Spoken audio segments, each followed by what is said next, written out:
Welcome back to the Max Out Show, where I'm on a mission to help you unleash your full potential. Today's guest is none other than Dr. Stephen Masley, a physician, nutritionist, and trained chef that helps people tune up their brain and heart. Stephen Masley is also a best-selling author and the creator of the #1 health program for public television in the United States, 30 Days to Younger Heart. So naturally, we'll take a deep dive into this episode into what it really takes to tune up your brain and heart, what foods to eat, which foods to avoid, how to make fasting work, and most importantly, how to finally stick to a diet. So let's dive right in. Delighted to be with you. Super excited to have you. And I have to admit, it's really a personal sort of thing for me to have you on, because I'm really curious about two things I really wanted to learn about, and also our listeners to learn about. One is preventing and possibly even reversing memory loss as we age. And the other one is improving cognitive function at any age, whether you're 20 or whether you're 70. And so I'm super excited to dive into those topics. But before we do that, can you share with our listeners a little bit about your background? Because you actually started as a cardiologist and then shifted into studying and helping people learn to train their brain. So can you share with us a little bit about that? Well, I am a physician. I'm also a nutritionist, and I'm a trained chef. So it's an unusual combination. Years ago, I was doing research with the American Heart Association on how to help prevent and reverse heart disease. And I had studies I was doing. And I realized what really people needed most was information on what to eat. So, and my patients, when I was doing in these studies, if I really wanted to make a difference, they needed recipes. So I decided to go ahead and get my nutrition degree and go back to chef school so I could write delicious recipes that were easy to make that would nourish their heart, brain, and soul. And it really transformed and changed my career. Yeah, I absolutely loved it. And I have to admit, up until a couple months ago, I didn't really care about, nutrition, because, I was growing up, I was a student, and like so many students are listening to this podcast, I didn't really care about nutrition. I wasn't getting fat or anything, right? So I was like, hey, man, as long as I'm alive, right, everything is fine. But the reality is not. And so can you share with us a little bit about what's actually going on, when we don't nourish our bodies and our brains the right way, and how that's going to impact us later in life? Well, one is energy, but I mean, you mentioned about brain function, and we know when people eat a junk food breakfast, they decrease their brain processing speed. It's like you just turn down the speed on your computer and you go to work, it doesn't work as fast. So when you make the right choices, your brain speed actually improves, you get more work done, you get more productive, you feel better. It's even good for your romantic life, sex life. So, I mean, the choices you make most people don't realize they have an enormous impact on their quality of life and their life, not just their lifespan, but how they feel every day. Yeah, that's so important. And you definitely seem full of energy. So you're definitely applying this stuff, I think. But so can you share with us a little bit? Because, I've realized in my own grandparents now, they're in their late 70s, and I've slowly started to see this decline in, memory. They always, struggle with following conversations. They struggle to, find the keys again and that kind of stuff. And it's not bad yet, but I'm starting to see the first signs. And so I've really gotten curious. So what happens as we age in the brain that, basically creates this memory loss and this slowing down really of the computer speed of our brains? Well, every day we lose brain cells. And that's like losing, gigabytes of processing speed on a computer. So and we can accelerate or slow that process. One of the easiest ways to decrease your brain function and kill off brain cells is by eating sugar or flour, which acts just like sugar in our bloodstream. So when you have a blood sugar spike, you actually, surprisingly, this is the irony, when your blood sugar jumps up, your brain cells turn off and they go dark and they stop functioning. It's an inappropriate response to that, but it's how the brain actually works. So when you have a blood sugar spike, you have decreased brain processing speed. Your brain becomes unable to use that energy when it's overloaded. It's like if you put too much fuel into an engine and you shut it off. That's because, for the last several 100,000 years, humans have never had really too much sugar at one time. That just never really occurred. you know, maybe one day in 2 One years. lucky day you find a honey thing, but Yeah, that honey, you got a honey pile of bees hives, and you know, you got stung all over, and you gorged on it. But that doesn't happen very often. So we've never been, the body wasn't designed that way. But now it's so easy to just go out and stuff yourself with sugar and flour and to turn your brain off. But you don't just decrease your processing speed at that moment. If that persists and you do it regularly over time, you start killing off brain cells and your brain literally shrinks. So we're realizing that if you don't have the right lifestyle, you're shrinking your brain in an accelerated rate, and that's really bad. wow, that is so powerful, because so many people that talk about it, they get so caught up in, you know, genetics and intelligence and, you know, the way that you're born, right? But what Yeah. you're really saying here is that, like, actually your daily choices of how you're eating, right, how you're feeding your body and brain actually impact so much of our cognitive energy and capabilities, right? And that is so powerful. And you've already Well, shared. I'd give the genetics 10% of it. Yeah, wow, But your 10%. daily choices are the other 90%. So they're like, you know, 10 times more powerful. Wow, that's so important. So you shared one big risk factor, right? Sugar, and really, you know, constant feeding that. That's honestly what I did for many years of my life, and I know it's really bad. So what are some other things that you see people do, some other risk factors that you see people engage in that could really, you know, ruin someone's brain and brain cells? Well, we need nutrients. There's specific nutrients your brain doesn't survive without. And we've always usually got them in the past, but somehow today, many people are nutrient deficient. And if you have specific deficiencies like for B12 or magnesium or these long chain omega-3s, that's like fish oil or seaweed source marine sources, your brain cells, again, they die and then your brain shrinks. So there's, you know, sugar, number one. There's nutrients, number two. There are toxins in the environment that are really hard on our brain. Things like mercury you can get from tuna, nitrosamines that we get from bologna and bacon and sandwich meats. Those processed meats have nitrosamines that are literally brain toxins. So there's many toxins. So there's several factors. There's at least, you know, I'd say 5. You know, exercise and activity being another one. Those are the big factors that we really can control and have an enormous impact on how well we feel and how well we function every day. Yeah, that definitely sounds like the standard American diet of donuts and bacon in the morning. Isn't the right thing to do then, is it? Well, donuts, never. Yeah, I mean, if it's your birthday, who cares? You know, the goal is to be in good enough health so you can live it up once in a while and it doesn't matter. But yeah, a donut a day is really a rapid demise. But bacon, I mean, you could get nitrosamine-free pasture-raised bacon, but that's not what 95% is being sold. So you can find clean bacon, but think of 95% of it as being covered with brain-damaging, cancer-causing toxins. Yeah, wow, that's really so incredible to know, right? Because most of us don't really think about oftentimes how we, you know, what kind of food we actually put in our bodies, right? And I mean, most people think about, oh, as long as I'm not getting fat, then everything's all right, but it's not, right? So I think that's so important. And so what do you tell people, you know, we have a lot of young athletes, a lot of students listening to this. So what do you tell those, you know, young people that won't really see those, you know, memory losses really until like 3 or 4 decades maybe from now? What do you tell them to already focus on today? Like, is there already a reason to already prevent this, like whatever age you're on?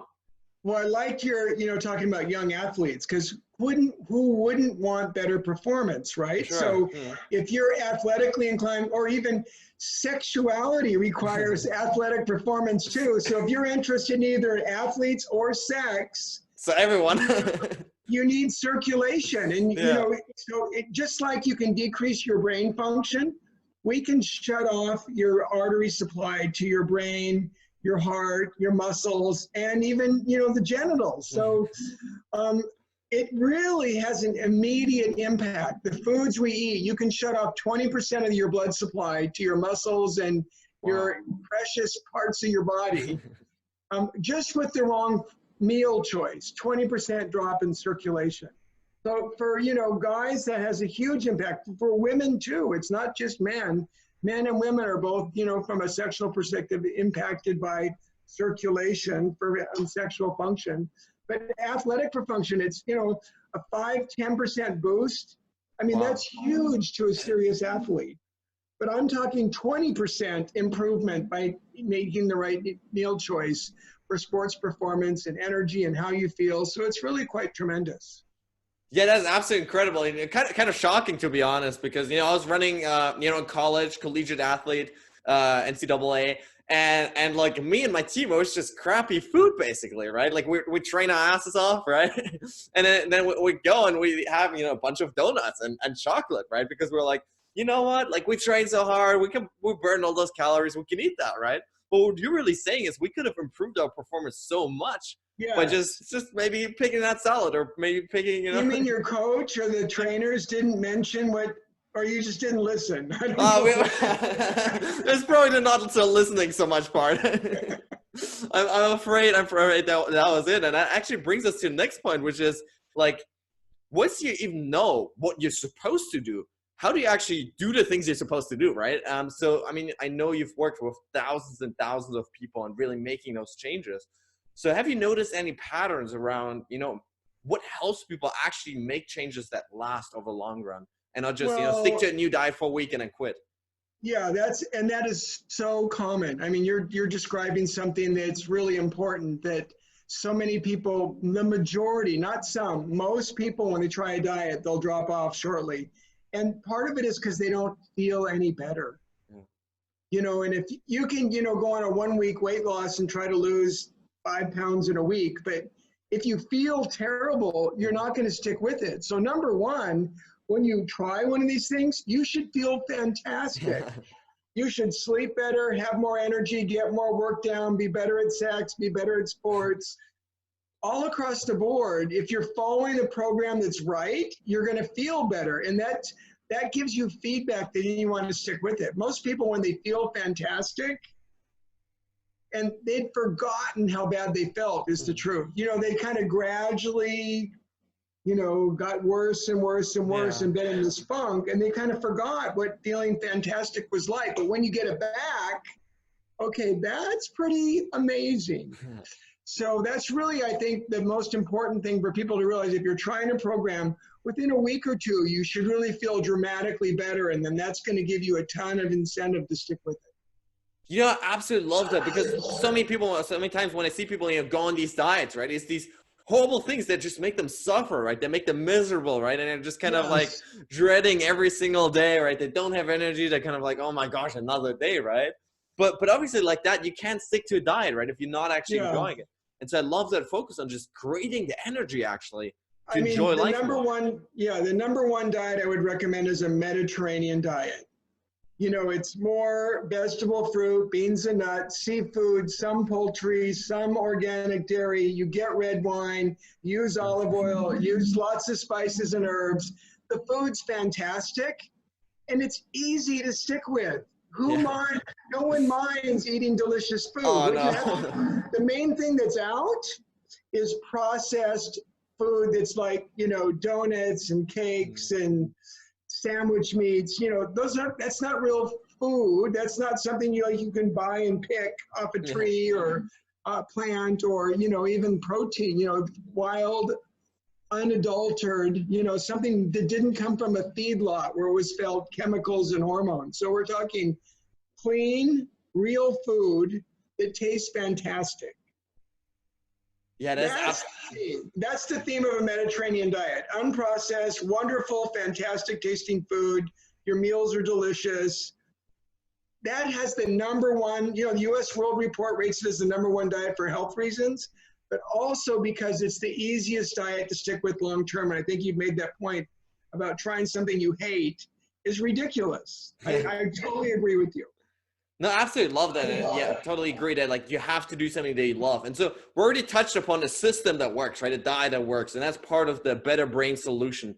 So can you share with us a little bit more about this, sort of 4-step, 4-pillar process of how it can really take our brains to the next level? Well, one is the right food, and it's really real food. So like Mediterranean food that we would think of, vegetable and fruits should be half of our plate. Beans and nuts, we add also clean protein. and olive oil for, you know, a healthy fat, extra virgin olive oil, and lots of spices and herbs. So that's the step one, is the food part. Two is the nutrient part. We really need to meet those nutrient needs. They're critical.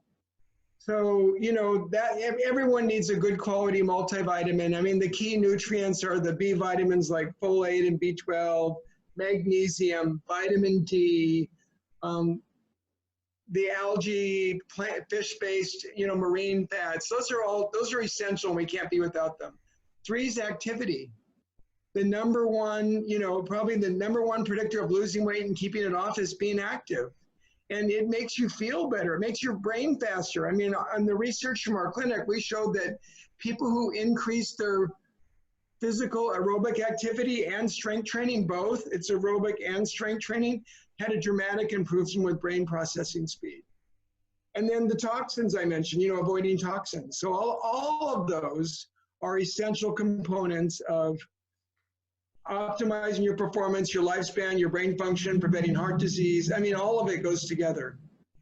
Yeah, love that. Absolutely. Thanks for sharing that. So a couple of things I want to dive a little bit deeper in. So over the last couple of weeks now, I've been trying intermittent fasting, right? So, you know, having breakfast at 6 a.m., then you're having lunch at 12, and then the rest of the day fasting. What's your take on that? Not just for, you know, sense of sort of losing weight, but also for creating more energy on a daily basis. Well, usually if you're going to fast, you're going to try to go at least 12 up to 15 hours without eating. You know, that's the partial intermittent fast, where you're going to start producing some ketones. You're going to change your body physiology. I find the easiest way to do that is to eat your last meal at 9 and not eat again until late the next morning or noon. You're eating at breakfast and noon, and then when would you eat next after that? At what time? Yeah, that's a big struggle because it's the next next morning. I'd find going from Do you noon think it to would 6 be? a.m., I'd find that you could do it, it would work, but I think physiologically and socially, it's a lot easier. Yeah, that's eating at 9 o'clock at night. You just get water after that. And you can have water the next morning. You could even have tea or coffee, but you can't put anything, you know, sugar or milk in it. And you don't eat anything till at least, you know, 9 a.m. would be 12 hours and noon would be 15. And that would give you a little ketone. It would help boost your metabolism. I mean, and the evidence, here's the really good news. You can do that twice a week and get almost as much benefit as from doing it every day. Really? So when we say partial intermittent fasting, that means you don't do it every day. You do it partially, part of the time. So you get a big benefit from 2 or 3 days a week of a 12 to 15 hour fast. Wow, that's so interesting because I've been really trying, you know, every single day. And like you mentioned, yeah, not doing the dinner part is very antisocial because especially now, you know, Christmas markets here in Switzerland are coming up and it's like all this delicious food. So that definitely sounds like I've got to make the switch. 10 p.m. till nothing until 10 a.m. noon the next day. And do it 2 or 3 days a week. I mean, some people clearly feel better, so they want to do it every day because they'll feel physiologically, they have more energy, they have better function, that somehow that fast really does it for them. I would say most people, though, don't feel better. They don't feel worse. And if it doesn't work for you, I would say there's probably 10 to 20% of people who they just crash with that and it doesn't work for them. Well, don't do it. As I said before, if there's something that makes you feel bad, that's probably not right. So with my program, I encourage people to try partial intermittent fasting 2 to 3 days a week. See if they feel so much better, they could do it all the time, but they don't have to. Absolutely love that. Now, you mentioned physical exercise before and all the benefits that we have for the brain. So is there a point where we can do too much exercise, right? I feel like I'm more on the elder spectrum, right? Or like when I'm just doing too much, you know, training every day, sometimes twice a day. Is there such a thing as doing too much for our brain? Well, Max, that's a good point because you can overdo it. You can beat yourself up. I mean, you can put yourself into oxidative stress. So it's a little complicated, but I think you'll get it pretty straight easily. When you think of what's your maximum workout ability, 100% where you're flat out. If I was to run you on a treadmill, and I do this in my clinic for over 20 years, we would do fitness testing. So we'd have someone run on a treadmill that got steeper and steeper and faster. And eventually they couldn't talk in two short phrases. You know, I'd say, can you say, I like the treadmill, but this is too hard? And when you can't say that, we're done. We don't go till you fall and collapse. You're finished. That's 100% of your effort. Most people, if they do 100% of their effort and they try to continue it, they're going to get oxidative stress. They're frying themselves. They're like rusting on the inside, and you feel exhausted afterwards. So most people can work out at 80 to 90% of max, and they do fine. But I think your point is some people totally overdo it. They overexert themselves for a prolonged period of time. They push themselves out, and they're exhausted afterwards. They collapse. They may even feel nauseated. Well, that's just ridiculous. That's not beneficial. Yeah. So anaerobic training means you might push yourself for 1 minute. You've heard of intervals, you know, burst training, where you go really hard for a minute, and then you go easy for a minute, and you go hard, and you go easy, and you do 5 to 10 cycles. But you're not really ever pushing yourself more than 1 or 2 minutes in that maximum part. Love that. That's such a good point, I think, yeah. So I love interval training, burst training, but I would not have someone do the maximum intervention more than 1 to 2 minutes, 5, 10 times maximum. You do more than that and you've just fried yourself. And there's no health benefit to being fried. Yeah, that's definitely happened way too many times in my life. That's just overdone it. So I definitely know the struggle of really getting into stress, right? And just being fried, like you said, after workouts. So definitely understand that. Now, you already mentioned stress before, right? And toxins and all these negative things that we do to really put ourselves down. So can you show us a little bit about how, you know, the impact of cortisol and, you know, what we really need to do to manage stress in our lives? Well, I'm glad you brought that up because, you know, Max, stress can really accelerate the aging process. And when your cortisol spikes high, you know, that's fine if you're short-term trying to elude a predator, a burglar, or deal with a crisis at work. You know, that gets us all wired up and we, you know, stay hyperfunctioning. But when you're in that high cortisol stage, you're losing bone mass, you're losing muscle mass, your brain is shrinking, your blood sugar is high. You don't want to stay there. Yeah. So prolonged stress, unmanaged stress is what kills us. Little bits of short-term stress gives us challenge and purpose. I love that. But the key is not avoiding stress, it's managing it. So how do you manage the stress in your life so you don't have long sustained high cortisol levels? That's the key. So that means we need to do like get enough sleep and a daily workout and not abuse caffeine and alcohol. They physiologically fry us. And meditation really helps charge your batteries. There's no doubt about. Having some peace and calm time each day can really help us manage and handle our stress without getting a cortisol surge, because cortisol is the hormone that breaks our body apart for fuel, but you don't want to break your body apart 24/7. Yeah, I love that. So you mentioned some really important things here, like exercise, like getting enough sleep. What are some other non-negotiables for you personally in your own life that you just have to do, is these rituals, these habits that you have to do every day to really feel at your best? Well, when I say enough sleep, I'm talking at least probably for 90% of people, 7 to 8 hours. There are maybe 5, possibly 10% of people who get by with less sleep, but they're pretty rare. Most people need a minimum 7 hours of good quality sleep, or they don't function well. And they're burning the candle at both ends. A daily workout really helps you. People know they feel more calm and relaxed after a workout. For sure. Food, nutrients. When we're really nutrient deprived, we're stressed. So it's, eating healthy food, getting a good night's sleep, having a workout, and then some piece of, to me, it doesn't have to be like yoga and meditation, but it could. Yoga and meditation are awesome for us, but at least my bare minimum is 10 minutes of utter peace and calm. It could just be watching the sunset, getting a massage, reading a book to a baby to go to sleep. It's something. What makes you feel, peaceful and happy inside. We all need that at least 10 minutes a day. Even sex is a great way of causing relaxation and calm. People are going to be happy about that. Well, oxytocin, you make oxytocin and your cortisol levels plummet after sex, but even a hug has an impact. So warmth, tenderness, not just sexual acts, but just any kind of tenderness, cuddling, a hug, all those kind of things. Add them all up, and we need to have more of that in our lives to add that oxytocin effect, the calming effect in our lives to make us feel better. Love it. So many good ideas.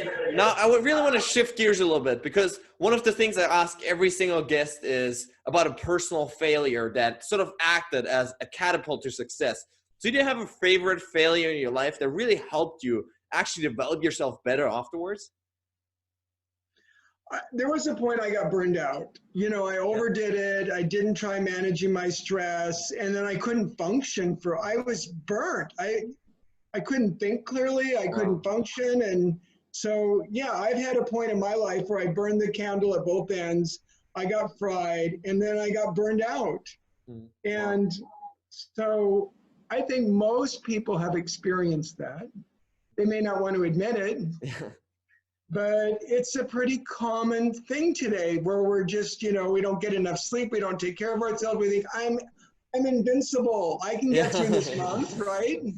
I'll just push through. And then we break. So it just doesn't make any sense to me anymore. I'm not willing to stay up all night and skip meals and skip my workout. I just won't do it anymore. Yeah, no, absolutely. So important, I think. To really take care of yourself, right? Because I think oftentimes that's a struggle, right? We think we need to be so busy, right? Always do stuff, always be on and be like Superman or Superwoman. But the fact of the matter is we can't be, right? Like there are natural limits. And so sometimes, like you say, like taking rest, taking a step back, I think is so important. Now, what brings you personally, outside of work, what brings you the most happiness? For me, part of it has been just making a difference in people's lives. I mean, I've had so many times people have said, I'd forgotten how great I could feel. I just totally forgotten. I felt crappy every day, and I thought that was how everybody felt. So when someone actually says to me, thank you for giving me my life back. Wow. That's like, wow, that's like so meaningful. And I've been very lucky to help hundreds, maybe thousands of people in that regard. So that's probably my number one motivation, is making a difference. And just once in a while, I get this amazing feedback on what a difference it made. And it wasn't like I asked them to, climb a mountain. I just tried to get them to focus on just eat the right food, have some fun, get enough sleep, get a workout, do the things that make you feel good and be consistent at it. And it's extraordinary how big a difference that can make. Yeah, I love that, because I think that's really the key takeaway here, which is like all of the things that we're talking about here, they're easily implementable in your life, right? And actually make you feel great from the start. So you don't have to wait 2 months until you lose that weight or whatever, or like 3 years until finally things kick in. It actually starts happening from the beginning when you start that diet, or when you start working out, even just 5 minutes a day, whatever you can do. That's such an important insight. Now, we talked about a lot of different strategies, a lot of different techniques and tools today. If you could give our listeners one piece of homework, one thing they should start doing from today to really change their brain and heart health, what would that be? Well, number one would be not to wait. Not to wait, love that. Because, let's look at human nature. We procrastinate.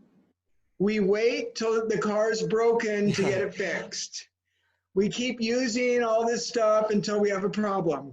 But your body, it doesn't work that way. By the time it breaks, it may not come back. By the time of a heart attack, you're in heart failure. When your brain goes, it doesn't come back. It's shrunk. So my biggest issue would be, don't wait to feel better. Just start today. Just decide, I could follow a Mediterranean eating plan. I could start eating real food, vegetable fruit, beans and nuts, seafood, some okay organic poultry, my protein, I'm going to use more olive oil, herbs and spice. I could eat more, food of that type. I could give up the processed food is what it really means. I could stop eating packaged food immediately, and I would feel dramatically better immediately as well. Love that. Now, before I ask my final question, what's your favorite way to connect with listeners on your end? Favorite website, social media platforms, whatever it is? It's my website, drmasley.com, Masley.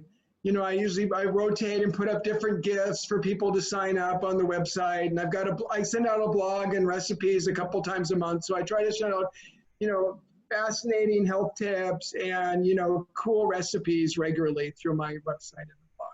Fantastic. Gonna link to that then. Now, final question. What does mental mastery mean to you?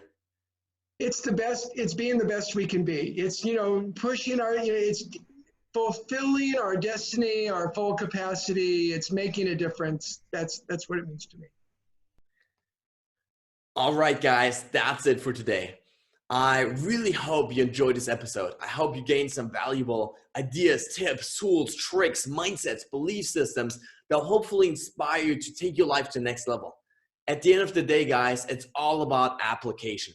The only thing that's going to set you apart tomorrow from where you are today is how much action you take with those ideas that you gained.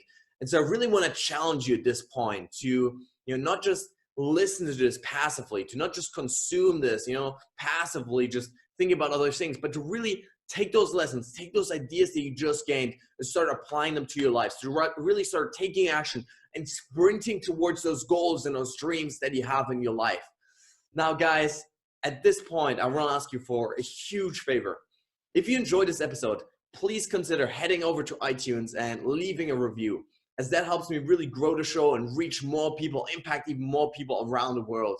If you have a family member, friend, a loved one maybe, that you think could benefit from this content, please consider, sharing it with them, forwarding to them, as that helps us really build a community of like-minded people that are all about maxing out their lives. Now, guys, with that being said, thanks so much for tuning in today. I really, really appreciate it. Stay strong and see you tomorrow.